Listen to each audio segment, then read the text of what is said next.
Bonjour les formateurs, j'ai fait une deuxième vidéo sur les questions possibles que peuvent poser le jury sur l'animation de votre formation et l'évaluation de votre formation, donc qui correspond au deuxième chapitre de votre dossier technique. La compétence qui va être évaluée, c'est votre capacité à animer votre formation, à l'analyser, à faire une analyse de pratique sur cette animation, c'est-à-dire quels points forts vous avez sur cette animation et quels peuvent être les axes d'amélioration sur votre animation. La deuxième compétence qu'on évalue, c'est votre capacité à évaluer les acquis des apprenants. Donc, quelle méthode vous utilisez pour évaluer les acquis et quelle méthode d'évaluation il existe. Donc, sur l'animation de votre formation, on peut vous demander quelle méthode pédagogique vous avez utilisée. Si vous deviez changer de méthode, quelle méthode changeriez-vous et surtout pourquoi? À chaque fois, il faut bien analyser, il faut bien argumenter et donner des exemples. Et vous répondez toujours à la question, si c'était à refaire, qu'est-ce que vous pourriez améliorer sur cette animation de cette formation. Donc évidemment, le mieux, c'est de prendre le retour des stagiaires, d'ailleurs qui est obligatoire. Analyser bien donc le retour de leurs stagiaires via un tour de table oral que vous pouvez faire à la fin de chaque séance d'apprentissage que vous animez, ce que je vous conseille d'ailleurs, et de bien faire passer des enquêtes de satisfaction pour voir donc les points forts de votre formation et les axes d'amélioration possibles.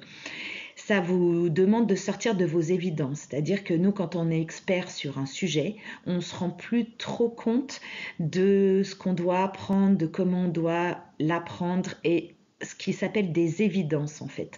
Donc le retour des stagiaires du groupe permet de sortir de vos évidences. Donc expliquer les écarts que vous avez eu sur votre formation, c'est-à-dire qu'est-ce que vous aviez anticipé que vous avez dû animer autrement. Donc, on analyse les écarts entre la progression pédagogique et l'animation de votre formation. Qu'est-ce que vous aviez prévu comme niveau d'apprentissage dans votre progression pédagogique et qu'est-ce que vous avez réussi à mettre en place? Et surtout, on analyse les durées parce que le job du formateur, c'est de faire rentrer son cours dans 7 heures, c'est-à-dire les journées de formation. En général, elles commencent à 9 heures, elles finissent à 17 heures. Il faut faire rentrer son cours entre 9 heures et 17 heures. Donc, quelle séance d'animation a pris plus de temps? En général, on ne prévoit pas assez de temps, c'est plutôt dans ce sens-là. Et pourquoi vous avez mis plus de temps? C'est-à-dire quel exercice était trop difficile, pourquoi ils étaient trop difficiles. Donc faites bien l'écart entre ce que vous aviez prévu en termes de contenu, en termes de méthode et en termes de durée au départ et ce qui s'est passé pendant la formation en termes de méthode, en termes de contenu et en termes de durée. Ça doit être une analyse très détaillée dans votre oral de formation.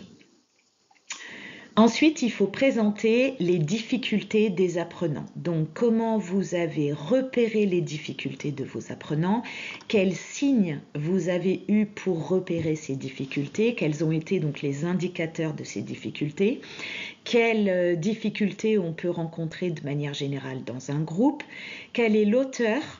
On demande souvent les auteurs et les théories. Donc là, en l'occurrence, sur les difficultés des apprenants, la théorie et l'auteur qu'il faut présenter, c'est Abraham Maslow et la pyramide de Maslow, donc qui explique les différents niveaux de besoins que doit avoir un être humain pour se sentir bien dans sa vie.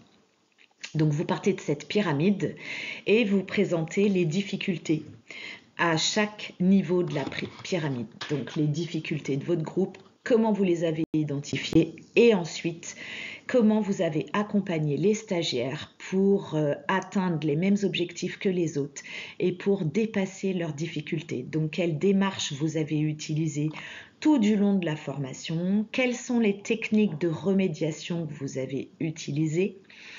Ça peut être mener des entretiens individuels, ça peut être des exercices en plus, des vidéos en plus, des livres en plus ou en moins.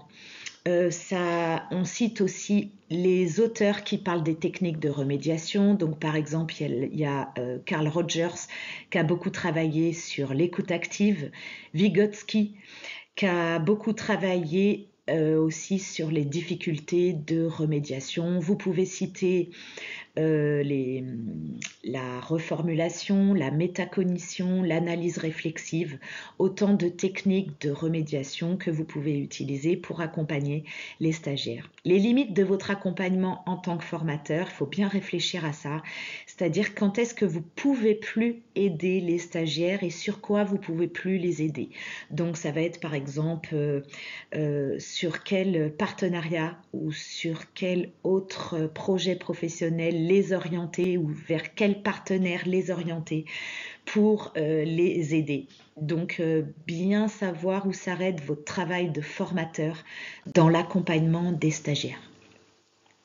Présenter ensuite les outils possibles pour évaluer les acquis des apprenants, donc comment vous les avez évalués, quels acquis vous avez évalués, quelle méthode d'évaluation vous avez utilisée, quel type d'évaluation vous avez mené. Donc, à quelle période mener des évaluations? Si c'est une formation longue, il faut aussi présenter l'examen de cette formation, donc notamment les formations diplômantes. Il faut présenter les évaluations, par exemple si vous présentez une formation sur un CAP, un bac pro, licence, master, il faut présenter les différents examens, comment vous les évaluez tout au long de l'année. Si c'est des formations courtes en entreprise, vous présentez donc le test initial de départ et les évaluations au bout de 2-3 jours. Donc vous présentez toujours aussi votre diagnostic initial. Évitez, c'est interdit même de citer le nom des stagiaires et le nom des formateurs. On utilise seulement leurs initiales. Qu'est-ce que je peux donner d'autre comme conseil pour finir cette vidéo? Évitez d'utiliser les sigles parce que quand on n'est pas de votre secteur, on ne sait pas de quoi vous parlez. Restez calme et souriant comme avec des groupes d'apprenants, quoi qu'il arrive, et on vous teste pour savoir si vous êtes pédagogue et si vous arrivez à répondre plusieurs fois à la même question, mais de manière différente. Donc ça, c'est normal. On essaye de décortiquer vos réponses, donc répondez de manière différente aux différentes questions du jury. Des fois, c'est vrai que c'est un peu redondant. Décortiquez bien et rentrez bien dans l'analyse et détaillez vos réponses. L'objectif du travail de formateur, c'est cette analyse de pratique qui est très importante. Donc, qu'est-ce qu'on fait de bien et qu'est-ce qui doit être amélioré? Présentez toujours les théories en fonction de ce que vous présentez sur le contexte de votre propre formation.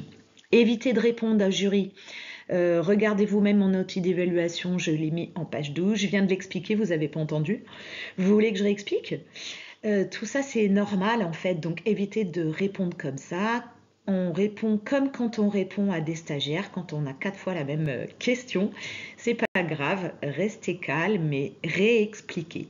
C'est normal. Je m'appelle Aurélia Boisanté, je suis formatrice sur les FPA et je propose du coaching. J'ai aussi une newsletter parce que j'aide les formateurs à créer leur propre jeu.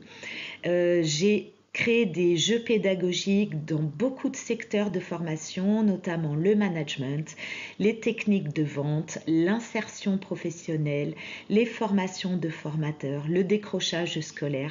N'hésitez pas à mettre un commentaire, à vous inscrire à ma newsletter, à vous abonner à ma chaîne YouTube et liker si vous pouvez parce que ça m'aide à développer. Merci beaucoup et à bientôt. Au revoir.